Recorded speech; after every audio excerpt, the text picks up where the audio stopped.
नमस्कार, जय हिंद दोस्तों। आज आप लोगों को बताऊंगा कि भौतिक में 4 अंकों के लिए महत्वपूर्ण प्रश्न क्या क्या होगा। तो सबसे पहले चैप्टर का नाम बता देता हूं, विद्युत चुंबकीय प्रेरण। जहां फर्स्ट क्वेश्चन है भाई, दो लंबी सम अक्षीय परिनालिकाओं के मध्य अन्योन्य प्रेरकत्व के लिए व्यंजक स्थापित कीजिए तथा बताइए कि यह किन किन कारकों पर निर्भर करता है। क्वेश्चन नंबर 2, स्वप्रेरकत्व या स्वप्रेरण गुणांक का अर्थ समझाइए। यह किन कारकों पर निर्भर करता है, इसका मात्रक एवं विमीय सूत्र भी ज्ञात कीजिए। क्वेश्चन नंबर 3, लेंज का नियम लिखिए तथा समझाइए कि लेंज ऊर्जा संरक्षण के नियम के अनुकूल है। क्वेश्चन नंबर 4, विद्युत चुंबकीय प्रेरण से आप क्या समझते हैं। फैराडे के विद्युत चुंबकीय प्रेरण के नियम लिखिए। वहीं हम क्वेश्चन नंबर 5 की बात करेंगे, जहां हर्षित के विद्यालय के शिक्षक विद्यार्थियों को शैक्षणिक भ्रमण के लिए शहर से 200 किलोमीटर की दूरी पर स्थित शक्ति संयंत्र पर ले गए। शिक्षक महोदय ने बताया कि प्रत्यावर्ती धारा के रूप में विद्युत ऊर्जा का प्रेषण इतनी लंबी दूरियां तक शहरों में किया जाता है। प्रत्यावर्ती धारा को उच्च वोल्टता तक उठाया जाता है तथा शहरों में ग्राही स्थानों पर युक्तियों का प्रचालन करने के लिए वोल्टता को घटाया जाता है। इसके परिणाम स्वरूप ऊर्जा के बहुत कम हानि होती है। हर्षित ने शिक्षक महोदय की बात को ध्यानपूर्वक सुना और प्रत्यावर्ती धारा को कम अथवा अधिक वोल्टता में करने के लिए विषय में उनसे प्रश्न पूछे। अब वो प्रश्न क्या क्या है भाई, देखो। प्रत्यावर्ती वोल्टता को उच्च अथवा निम्न मान तक परिवर्तित करने की युक्ति का नाम लिखिए। इस युक्ति में शक्ति क्षय के कारणों का उल्लेख कीजिए। हर्षित और शिक्षक महोदय प्रत्येक द्वारा प्रदर्शित दो मूल्यों का उल्लेख कीजिए। उच्चाई एवं अपचय ट्रांसफर में अंतर लिखिए।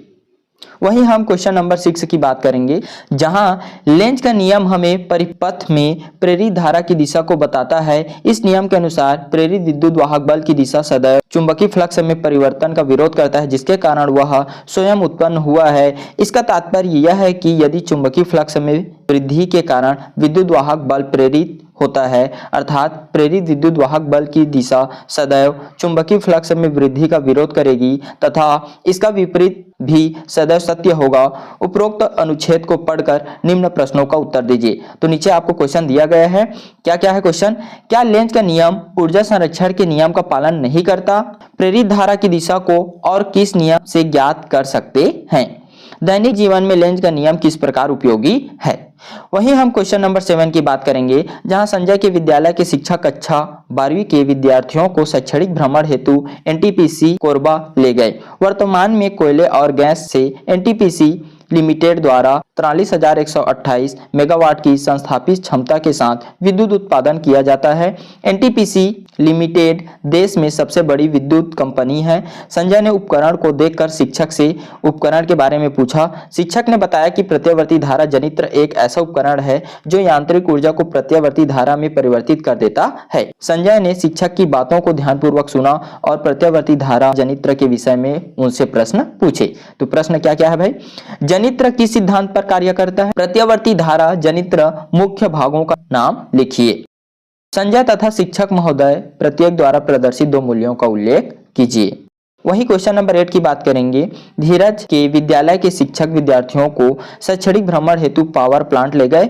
शिक्षक ने बताया कि प्रत्यावर्ती धारा के रूप में विद्युत ऊर्जा का प्रेषण लंबी दूरियों तक शहरों में किया जाता है। इसके लिए ट्रांसफार्मर का उपयोग किया जाता है। धीरज ने शिक्षक की बातों को ध्यानपूर्वक सुना और ट्रांसफार्मर के विषय में उनसे प्रश्न पूछे। तो प्रश्न क्या क्या है।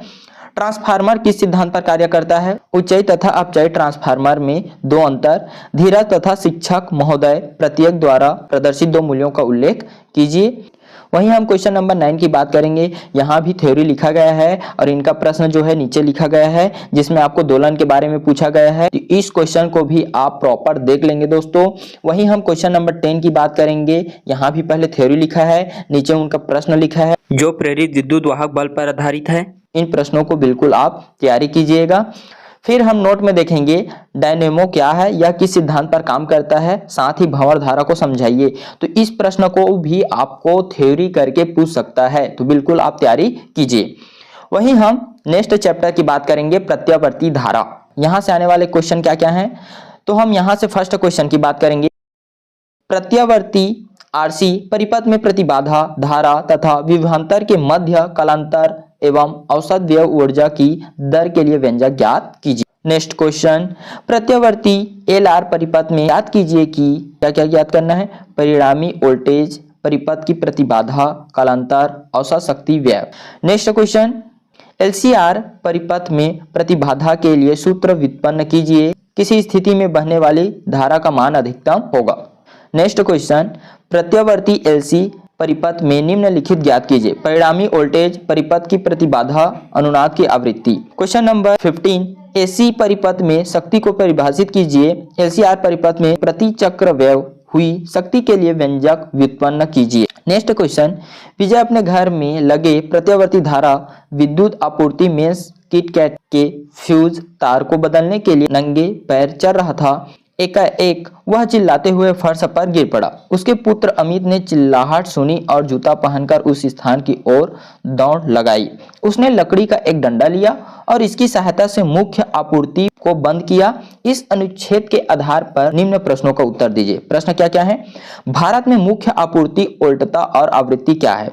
आजकल जो विद्युत उपकरण उपयोग में लाते हैं उनमें से अधिकांश एसी वोल्टता करते हैं, क्यों।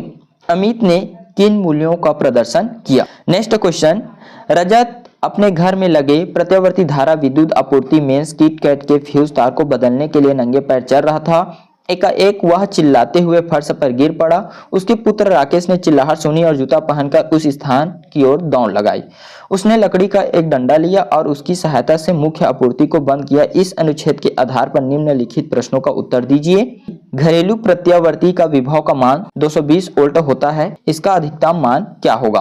प्रत्यावर्ती परिपथ में वाटहीन धारा कैसे प्राप्त कर सकते हैं। राकेश ने किन मूल्यों का प्रदर्शन किया। तो यही लास्ट क्वेश्चन था दोस्तों, जो आपके 4 अंकों के लिए बहुत ही इंपॉर्टेंट है। तो इसको बिल्कुल प्रैक्टिस कीजिएगा। फिर हम नेक्स्ट वीडियो 3 अंक के लिए लाएंगे।